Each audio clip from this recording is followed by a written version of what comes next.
ओम शांति। आज सुनेंगे हम अव्यक्त महावाक्य 25/1/1980 की वाणी। आज का टाइटल है बिंदु ज्ञान सिंधु परमात्मा का बिंदु आत्मा से मिलन।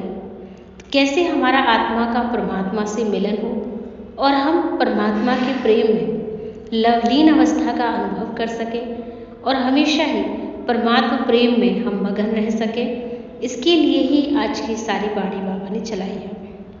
बाबा ने कहा, आज बाप दादा मिलने के लिए तो आए हैं, मुरली तो बहुत सुन ली है, लेकिन सर्व मुरलियों का सार क्या होता है? बिंदु, जिसमें सारा विस्तार समाया हुआ है।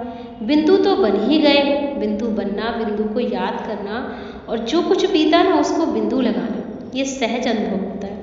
यह अति सूक्ष्म और अति शक्तिशाली है, जिसमें आप सब भी सूक्ष्म फरिश्ता बन मास्टर सर्वशक्तिवान बनकर पाठ बजाते हो। सार तो सहज है ना या मुश्किल है? डबल फॉरेनर्स क्या समझते हैं, सहज है या डबल फॉरेनर्स को डबल इजी है? अब तो बाप दादा सार स्वरूप ही देखना चाहते हैं। हर एक बच्चा ऐसा दिव्य दर्पण हो जिस दर्पण द्वारा हर मनुष्य आत्मा हो अपने तीनों काल दिखाई दे। ऐसे त्रिकाल दर्शन कराने वाले दर्पण हो, जिस दर्पण से क्या था और अभी क्या हो और भविष्य में क्या मिलना है, ये तीनों काल स्पष्ट दिखाई देने से सहज ही बाप से वर्षा लेने के आकर्षित होते हुए आएंगे। जब साक्षात्कार करेंगे अर्थात जानेंगे, ऐसे जानेंगे जैसे स्पष्ट देखने का अनुभव हो।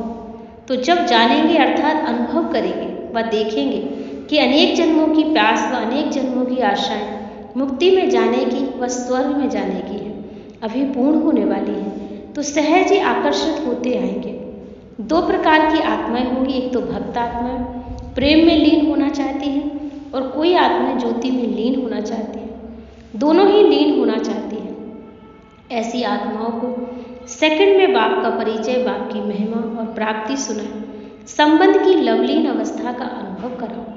लवलीन होंगे तो सहज ही लीन भी होने के राज को समझ जाएंगे।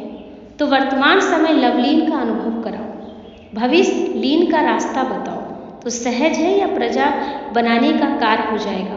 ऐसे त्रिकालदर्शी बनाने का दिव्य दर्पण बने हो। ऐसे दिव्य दर्पण में अपने पुरुषार्थ के हर समय की रिजल्ट का चित्र खींचो कि समर्थ है या व्यर्थ गया। व्यर्थ का पोज और समर्थ का पोज दोनों ही दिखाई दे। समर्थ का पोज क्या होता है? मास्टर सर्वशक्तिवान व दिल तख्त नशीन। व्यर्थ का पोज क्या होगा? सदा ही युद्ध के रूप में युद्ध का पोज होगा।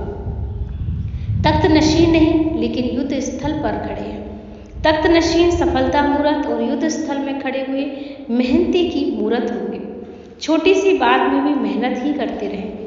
वह याद स्वरूप होंगे और वह फरियाद स्वरूप होंगे। ऐसे अपना ही स्वरूप देखते रहोगे और दूसरों को तीनों काल का दर्शन कराओगे। ऐसे दिव्य दर्पण बनो, समझा? तो आज खास डबल फॉरेनर्स और गुजरात से मिलने आए हैं। तीनों को बाबा ने चांस दिया है। राशि एक ही है ना सबकी, और वह भी नाचते हैं, आप भी नाचते हो खूब।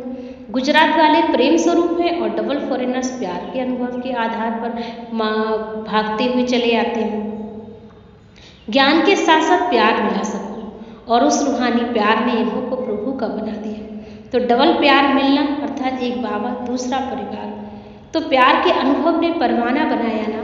प्यार विदेशियों के लिए चुंबक का काम करता है, फिर सुनने व मरने के लिए भी तैयार हो जाते हो।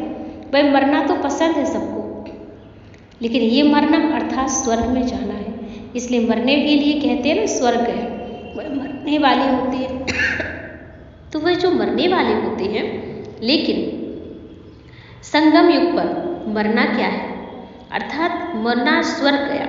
इसकी कॉपी करके जो देह से मरते हैं ना, उसके लिए अखबार में भी डालते हैं कि फलाना स्वर्ग गया। तो मरना पसंद है सबको, अपनी मर्जी से मरे हो ना, मजबूरी से तो नहीं मर रहे। ये सारी सभा मर्जीवा बनने वालों की।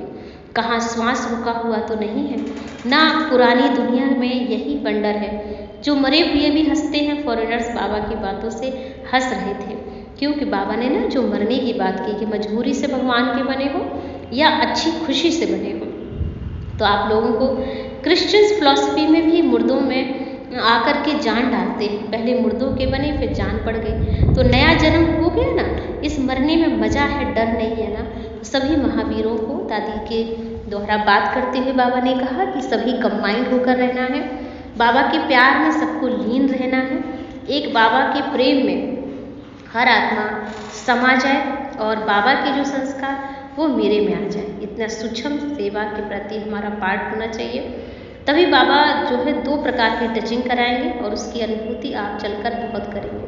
तो डबल सेवा का पाठ चल रहा है। बाबा अनन्य बच्चों को, संगठन भक्तों के, अज्ञानी को, दोनों की टचिंग कराना चाहते हैं। तो उस टचिंग में भी क्या देखा कि एक तो बाबा ने कहा कि बच्चों को कर्म करते किसी भी कर्म बंधन से मुक्त होना और सदा ही इस महावीर बच्चों को कर्म करते भी किसी कर्म बंधन में नहीं आना और सदा एक बाबा के प्रेम में, अनुभूति में रहना।